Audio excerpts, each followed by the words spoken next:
ఎందుకు ఈ భూమి మీదకి వచ్చావు? దేవాది దేవుడవై ఉండి ఎందుకు వచ్చావు?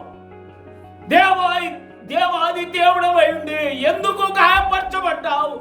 దేవాది దేవుడవై ఉండి ఎందుకు రక్తం చిందించావో ఆ సత్యాన్ని మాకు బయలుపరచావయ్యా. మాకంతే చాలు. స్తోత్రం. విశ్వాసములో బలం పొందుకోబిడ్డ. నీ శ్రమలలో కుంగిపోకు, నీ బాధలో కుంగిపోకు. ఆయన దగ్గర నీకు ఆదరణ దొరుకుతుంది. ఆయన పొందిన గాయముల ద్వారా నీకు ఆదరణ, ఆయన చిందించిన రక్తము ద్వారా నీకు ఆదరణ. యోసేపు ఏ విధంగా ఐగుప్తుకు అమ్మబడ్డాడో ఆ విధంగా యేసుక్రీస్తు ఈ భూమి మీదకి వచ్చాడు. నీ రక్షణ కోసం, నా రక్షణ కోసం, మన రక్షణ కోసం.